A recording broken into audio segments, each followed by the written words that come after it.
So back in the old days, by old days I mean like early 2000s, back in the old days we had a series of commercials. And these commercials, they only had two guys. And one of them was dressed like, I don't know, an old school teacher. He had like a tweed jacket on, a tie and glasses. And the other guy, he looked cool. He had like jeans and a t-shirt and a hoodie. You'd want to like hang out with him. And the commercials always started exactly the same. The cool guy would say, hello, I'm a Mac. And the other one would say, and I'm a PC. And they would go on comparing Mac and PC. They would explain all the ways that they were different. How Macs didn't get viruses, how Macs were good for music, how Macs were good for photo editing and video editing. And well, PCs, you know, they could do spreadsheets and they could do emails and stuff like that. The entire idea behind all of these commercials was that Macs were superior to PC. Now, I personally disagree. I've been a Windows guy for a long time, and when Android came along, I'm an Android guy. Not to say that there's not a spot for iPhone and Mac. They have their place. They are useful, absolutely. But to say that they're superior, to say that they're better in every way, well, I just don't agree with it. It's kind of like chocolate and vanilla. You can say that you like chocolate. You can say that you prefer chocolate over vanilla or vice versa, but to say that it's superior, well, it's subjective. It's just your personal preference. That doesn't mean that there aren't some things that are superior to others. I mean, if you want to generate as much heat as possible, you're going to have a lot more success with a star than you are a match. A star is clearly superior in that way. Or if you want to light up a room, you're going to have way more success with a light bulb than you are a candle. The light bulb is superior in that way. Now, we've been looking at 1 Corinthians 13. And as we ended chapter 12, Paul had been talking about in chapter 12 all of these different spiritual gifts. And how each of us is given a different spiritual gift, and God gives those to us that we might work together for the building up of the body. But the church was arguing about which one was better. And so Paul kind of laid that to rest, but he ended chapter 12 by saying that he was going to show them the most excellent way, the superior way. And he went on to explain agape love. God's love, God's sacrificial love. And he started off by just hitting home how important it was in the first few verses, saying you can have all the knowledge in the world. You can have all these spiritual gifts. You can speak in all these languages. You can give your body as a sacrifice. But if you don't have love, all of that is worthless and meaningless. That's how important love is. But agape love wasn't a word that was commonly used, and so he then goes on to explain or define what agape love is. And in that description, he uses a lot of different words to explain what agape love is, but he starts out by saying that love is patient, and love is kind. And all these things that we like, how we want them to treat us. But he also said that love isn't just a feel-good kind of love. Love doesn't only seek to make you feel good, it seeks what is good. And even if that doesn't make you feel good, the goal of love is holiness, is righteousness. And in that pursuit, love will bear other people's burdens. Love will carry the weight for someone else. It will bear all things, believe all things, hope all things, and endure all things. And then we come to the end of 1 Corinthians chapter 13. And Paul, it's almost like a bookend. He started off by saying, I'm going to show you the most excellent way. I'm going to show you the superior way. And now he's going to explain what he means. He's going to explain why it is that love is superior, why this agape love is superior to any other way or any other gift. And so he picks up in verse 8, saying, love never fails. As for prophecies, they will be brought to an end. As for tongues, they will stop. As for knowledge, it will be brought to an end. Now let's focus first on those first three words. Love never fails. I mean, we know what that means, right? It paints a picture in our minds. Love doesn't fail. Love always succeeds. Love doesn't lose. But we've seen where sometimes our love isn't enough. Where we have loved people and it hasn't produced the holiness that we desired, where it hasn't produced what we thought that it should produce. Other translations will phrase this differently. Instead of saying love never fails, it says love never ends.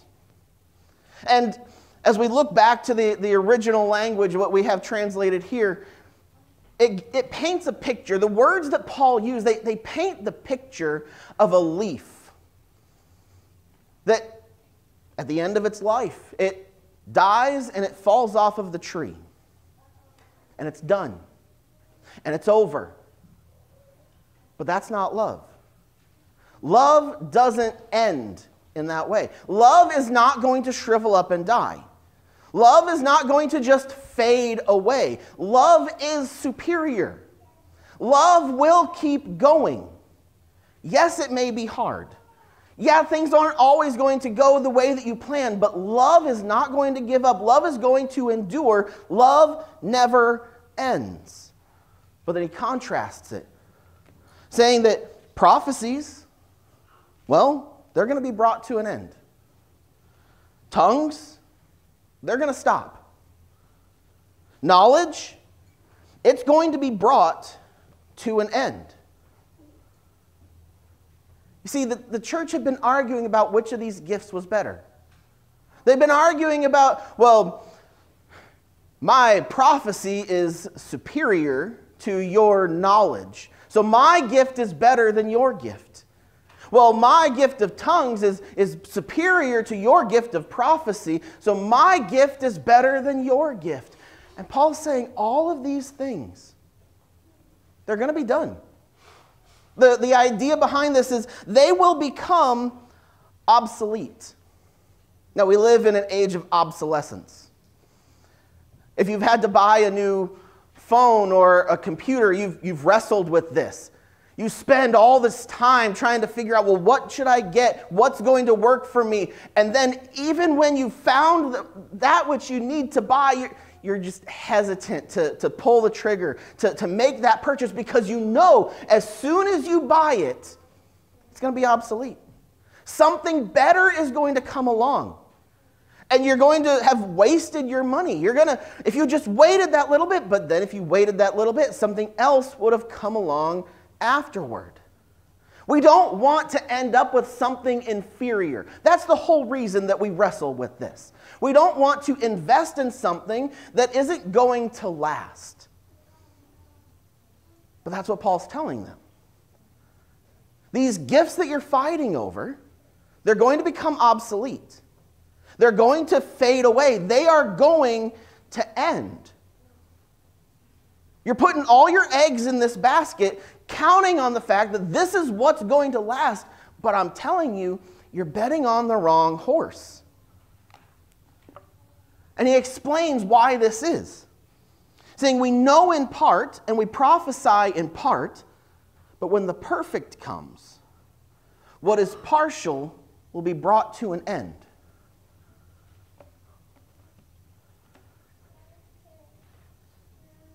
They were going all in on these spiritual gifts. They were the best of the best of the best. And they were fighting with themselves over which one they should have, or which one was the best of them. And Paul says each and every one of these, it's incomplete. There is more knowledge out there. God hasn't revealed everything. If you want to bet on the winning horse, well, then you should be betting on love. Because all of these things are going to become obsolete. They are going to go away. Now, just like with the argument of Mac and PC, we don't like being told that the horse that we've bet on is inferior. We don't want people to tell us that what we like or what we are all in on is terrible. And so our natural response is to fight back and argue and say, no, my gift is better, my PC is better, my Mac is better, whatever it is. We're going to double down on what it is that we are all for and say, I've thought it through, I've reasoned it through. That's our argument. And so Paul heads that off. He says, when I was a child, I used to speak like a child, reason like a child, think like a child. But now that I've become a man, I've put an end to childish things. Now I see a reflection in a mirror. Then we will see face to face. Now I know partially, but then I will know completely in the same way that I have been completely known.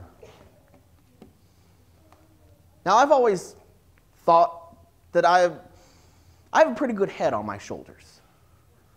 I can think things through. Ever since I was little, I've always felt that I had a knack for reasoning through complicated situations and concepts. And so when I was in high school, we had a history class in which we were being taught about Operation Desert Storm and Operation Desert Shield and all those things going on in the Middle East.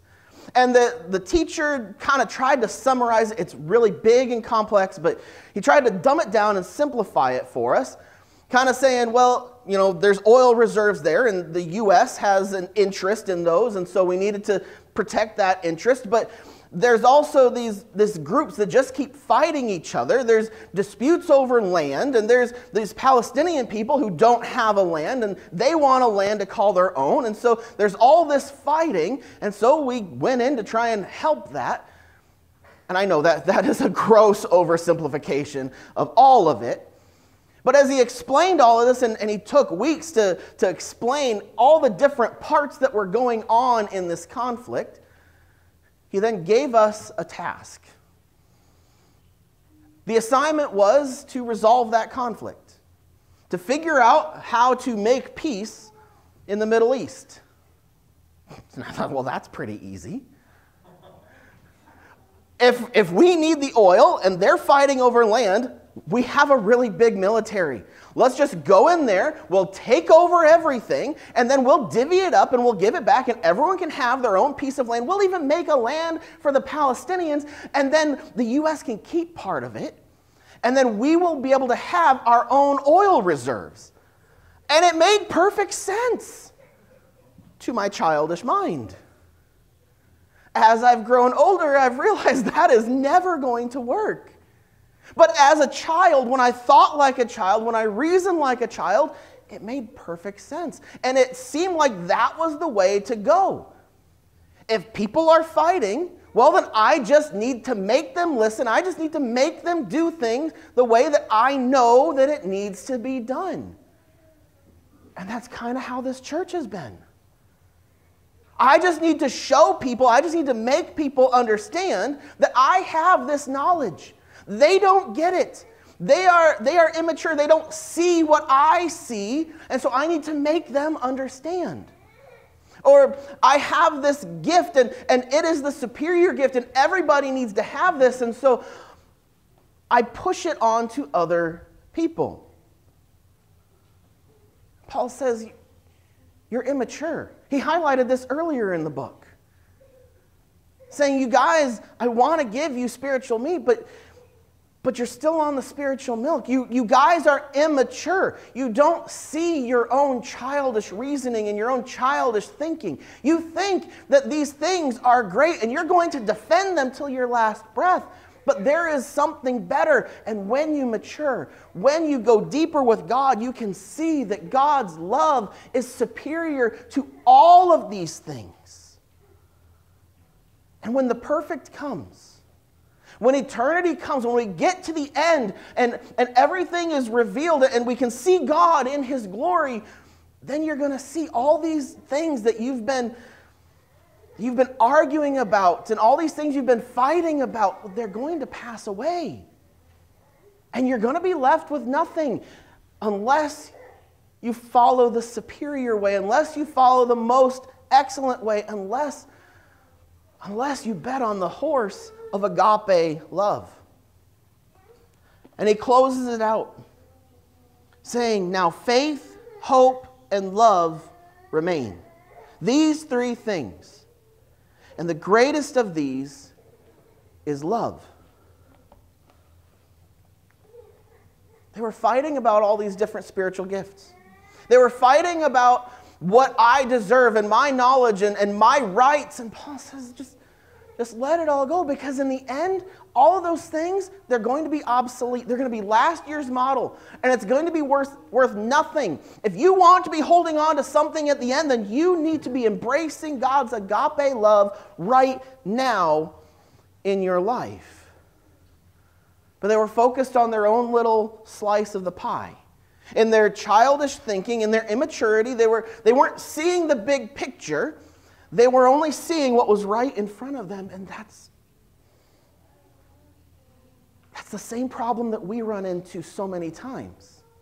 We get focused on what is right in front of us. This is the problem. I need to solve the problem, and so I need to make other people listen. I'm sure I've told this story, I don't know how many times. But it's so applicable, I have to tell it again. Back in the old days, not quite as old as the last one, when I worked as a computer programmer while I lived in Iowa, I've said there were coworkers, they were avid atheists. And they made sure everybody knew, and they were happy to just argue about God and science and Christianity and basically say why all of it was stupid, why science was the only truth, and why anyone who believed in these fairy tales was ridiculous. And if you've ever been in those conversations, if you've ever been in those arguments, it's not a fun feeling. To have everything that you've thought and everything that you've believed questioned and ridiculed. And honestly, I didn't know half of what they were talking about. I didn't know half of what the Christians were talking about. And so I was just caught in the middle, just being told that I was stupid. And I said, that's enough. I'm not going to have that anymore. I am going to figure it out. I'm going to gain knowledge. I'm going to look into all the science. I'm going to look into all what Christianity says. And I'm going to figure out once and for all who is right and who is wrong. And in looking in Christianity, I went to an online forum called Geeks and Gods. And I said, if anybody's going to have an idea of the Christian side of this argument, they are going to know. And so I made a forum post and I laid out that whole situation. And I asked them for resources. What can you tell me? What can I read? What can I learn so that I can prove to them that they're wrong? So that I can put them in their place. So that I can have all of this knowledge and I can know why I believe it and I can shove it in their face and I can say, ha, look at that. You are wrong. Because I've gotten all this knowledge and now I know. And those guys, they gave me more than I needed. They were extremely helpful because they pointed me to some resources, but they also gave me the warning that if that's your goal, then you're going to fail. Sure, you might win the argument. You might shut them up. You might stop them from arguing with you. And if your goal is to shut them up, then sure, that's going to accomplish it. But if your goal is to change their hearts, if your goal is to get them to see the superior way, then just knowledge by itself is not going to do it. You're going to need love as well. See, I thought that all I needed was knowledge. I was focused on my own little slice of the pie. That if I could just get this, then everything would be okay. If everybody just understood what I understood, if I could just make everyone else do what I thought they needed to do, then everything would be fine. But even if I accomplished all of that, I may have won the battle, but I would have lost the war. Because it's not about proving other people wrong. It's about showing them the superior way. And it doesn't just apply to knowledge. I've learned a lot of lessons in my life. This one, back in the old days, in the 2010s, I was in a church, and I'm sure you guys have heard of the 80-20 rule. If you haven't, the 80-20 rule says that 80% of the work that gets done around the church is done by 20% of the people. And I found myself in that 20%.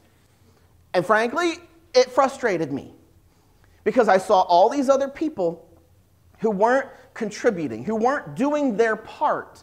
And if they would just do their part, we could do so much more. We could reach out into this community. We could do this ministry. We could do all these things if all these other people would just do what they were supposed to do. I had a pastor speak into my life, and he explained to me the reason that they aren't doing anything, the reason that they don't get it, is because nobody taught them.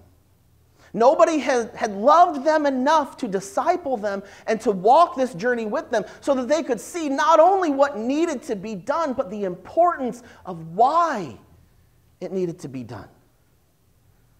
See, I could have all the acts of service in the world. I could give myself to all these communities. I could give myself to the church to serve and to serve and to serve. But without love, it's not going to go anywhere.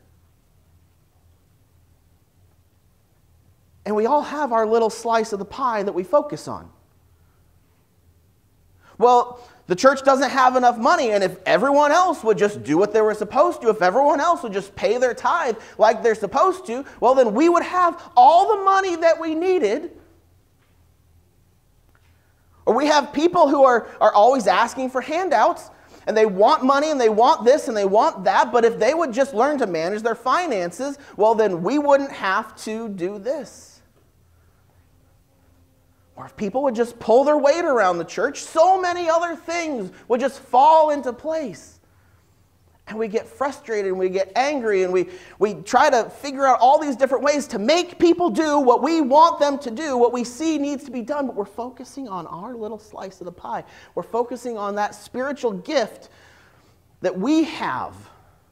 And we're trying to solve the problems in the Middle East. But we're doing it with our childish thinking and our childish reasoning. If we want to make a lasting change, we can argue and we can fight and we can strong-arm people into doing what they should do, but it's not going to work. It might yield some short-term benefits. We might win the battle, but we're going to lose the war. Because those things aren't going to last. They're all good things. Generosity is a good thing. Knowledge is a good thing.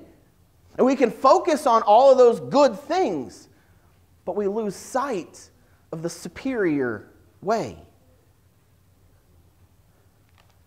Now, faith, hope, and love remain. These three things.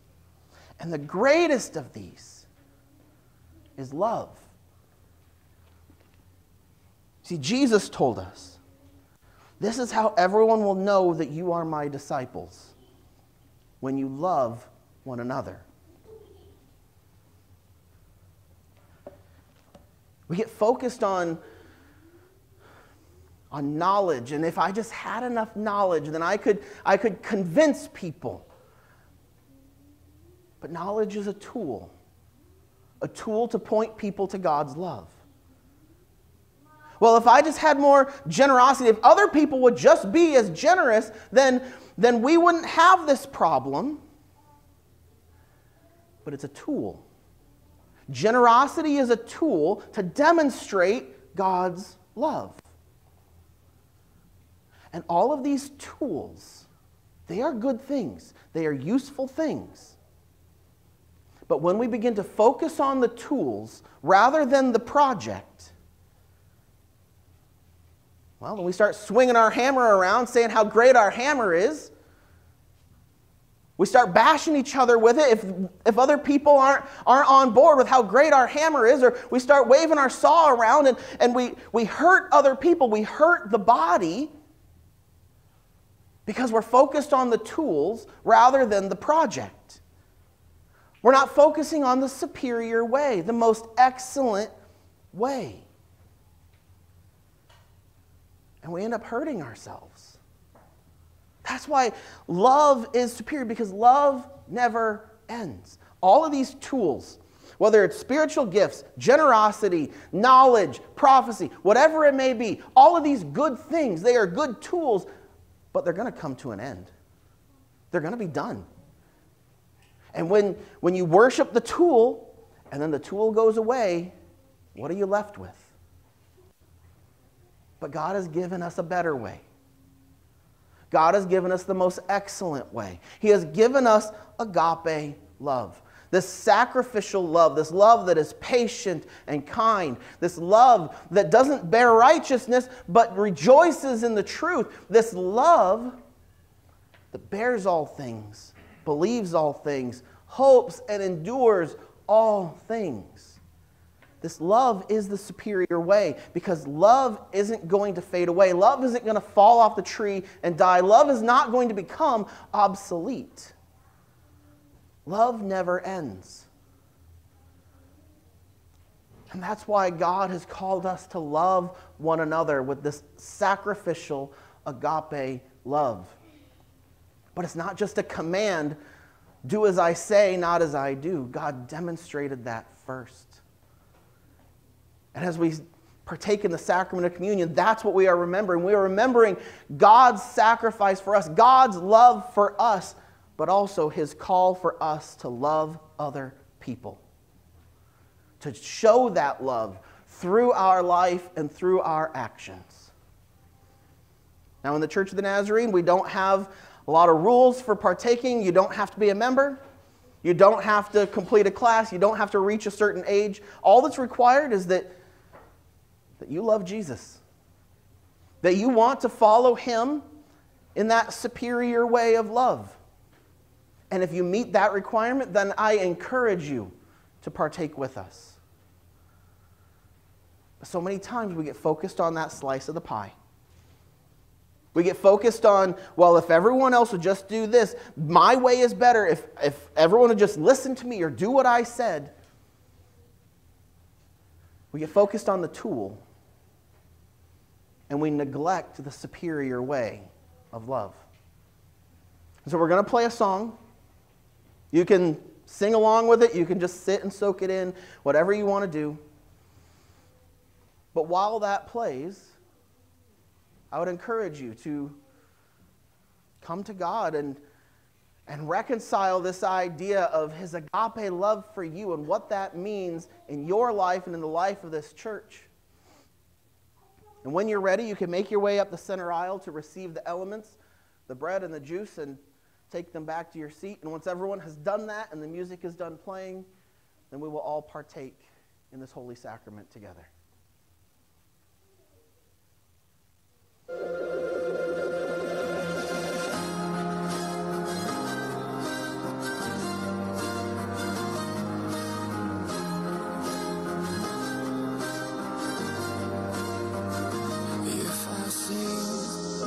Don't have love, I waste my breath with every song I bring. An empty voice, a hollow noise. If I speak with a silver tongue, convince a crowd, but don't have love, I leave a bitter taste with every word I say. So let my life be the proof of your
human eloquence and angelic ecstasy, but don't love, I'm nothing but the creaking of a rusty gate. If I speak God's word with power, revealing all of his mysteries and making everything as plain as day, and if I have faith to say to a mountain, jump, and it jumps, but I don't love, I'm nothing.